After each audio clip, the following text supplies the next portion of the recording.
নতুন একটা ভিডিওতে সবাইকে স্বাগতম। এই যে করলার গাছগুলো, করলার গাছ করার অনেক চেষ্টা করছিলাম কিন্তু পোকা লেগে যায়, কিন্তু এইবার অনেক সুন্দর হয়েছে। আর এই যে লাউ গাছটা উপরে উঠে গেছে, কিন্তু এই যে বড় গাছটা আছে এই গাছে প্রচন্ড পরিমাণে পোকামাকড় এটা সেটা লেগে থাকে। আর এই গাছের পোকা, তারপরে যে গাছ পিঁপড়া সব এগুলা গাছে পার হয়।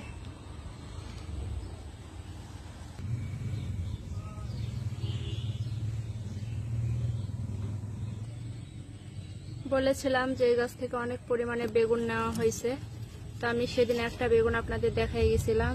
এই যে আর একটা বেগুন, মানে এখানে পাশাপাশি হচ্ছে দুইটা বেগুন।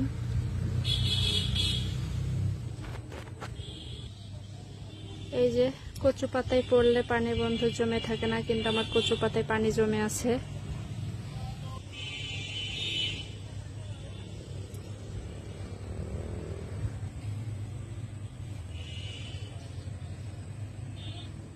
আর এই যে মূলা সুন্দর হয়েছে, ভেবেছিলাম যে মূলা বেগুন দিয়ে রান্না করব।